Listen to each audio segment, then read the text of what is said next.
আগেই বলছি যে আমি হচ্ছে 12টার সময় লাইভ আসবো।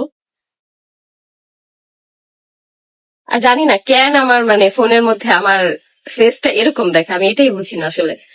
আর আমার কিন্তু চোখের নিচে এত কালো দাগ নাই, কিন্তু ফোনের মধ্যে কেন যেন এত বেশি শো করে এই জিনিসটা। মানে সবাই ভাবে কি আমি ঘুমাই না, কিন্তু আমি হচ্ছে রাতে প্রচুর পরিমাণে ঘুমাই।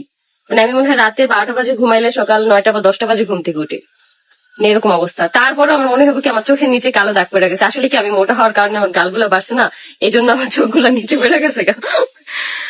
খুব সুন্দর লাগতেছে, থ্যাংক ইউ। কেমন আছো আপু? এই তো আলহামদুলিল্লাহ। তোমরা অনেকেই হচ্ছে আমাকে ইনবক্স করো যে আপু তুমি কিভাবে এত মোটা হয়েছো, কিভাবে। তো আজকে হচ্ছে এত এত মেসেজের আমি রিপ্লাই দিতে পারতেছি না, যার কারণে ভাবলাম যে লাইভে এসে সবটা ক্লিয়ার করে দিই। আমি হচ্ছে এই মেডিসিনটা খেয়ে তারপর হচ্ছে আমার ওয়েটটা বাড়াইছি। এটা খেলে হচ্ছে মূলত তোমার ভাত খাওয়ার রুচিটা বাড়বে। এটাই হচ্ছে মেন, যে ভাত খাওয়ার রুচিটা বাড়ার কারণে হচ্ছে কিন্তু তোমরা মোটা হবা। এই জন্যই হচ্ছে এটার মানে কার্যকারিতা অনেক আস্তে আস্তে তোমরা দেখতে পাচ্ছ। যেই সব মেডিসিনে হচ্ছে খুব তাড়াতাড়ি হচ্ছে 7 দিনের মধ্যেই হচ্ছে তোমাদের ওজন বেড়ে যায়, সেই সব মেডিসিন কখনোই ভালো না, সেগুলো হচ্ছে ক্ষতি করে। হাই আপু, হ্যালো, কেমন আছেন? এই তো আলহামদুলিল্লাহ ভালো। তোমরা সবাই কেমন আছো? কেমন আছো আপু? এই তো আলহামদুলিল্লাহ, সুন্দর লাগছে, থ্যাংক ইউ থ্যাংক ইউ।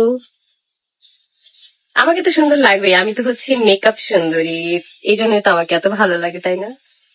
আমাকে নিয়ে আমি নিজেই এত সময় পাই না যে কিভাবে কিন্তু কিছু কিছু মানুষ আমাকে নিয়ে সব সময় পড়ে থাকে, সারাদিন পড়ে থাকে।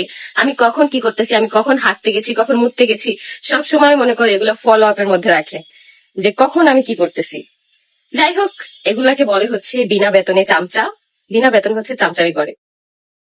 তিশা যে আমার পিছে লেগে আমার চামচামি করে, এটাতে আমার বেশ ভালোই লাগে। কারণ টাকা দিয়ে তো আর বডিগার্ড রাখতে পারবো না, সেজন্য ও আমার পিছে লেগে বডিগার্ডের কাজটাই করে দেয়। এবার লাইভে এসে তিশাকে অপমান করে এই কথাগুলো বলল আখি।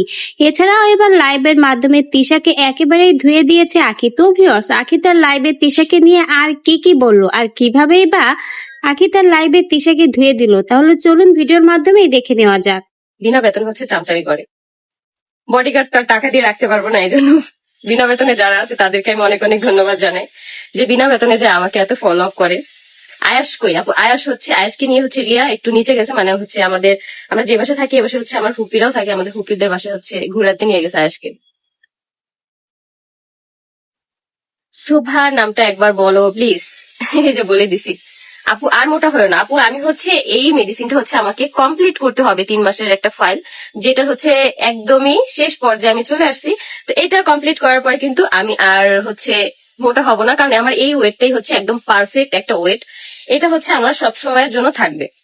এই জন্য হচ্ছে আমি কষ্ট করে 3 মাসের ফাইলটা কমপ্লিট করতেছি। আমার মনে থাকে না, যার কারণে হচ্ছে আমি ফোনে অ্যালার্ম দিয়ে রাখছি যাতে করে আমি টাইম মতো হচ্ছে মেডিসিনটা খেতে পারি। আর আমি কিন্তু আজকে হচ্ছে নাম্বারটা দিয়ে দিছি, একদম ক্যাপশনে পেজ লিঙ্কটাও দিয়ে দিছি, প্লাস হচ্ছে নাম্বারটাও দিয়ে দিছি। অনেক আপুরা হচ্ছে আমাদেরকে কমেন্ট করে যে পেজে ইনবক্স করার পর হচ্ছে রিপ্লাই দেয় না, কিভাবে রিপ্লাই দিবে? আমার কাছে এত মেসেজ আসে, আর আমাদের ন্যাচারাল বাই গেনে তো আরো হিউজ পরিমাণ মেসেজ আসে। আমি ভাবতেছি যে এবার যদি স্টক আউট হয়ে যায় তখন হচ্ছে শিপমেন্ট আসতে একটু লেট হবে, যার কারণে যে সকল আপুরা হচ্ছে এখনই তোমরা অর্ডার কনফার্ম করতে চাও তারা কিন্তু চাইলে এখনই অর্ডার করে রাখতে পারো।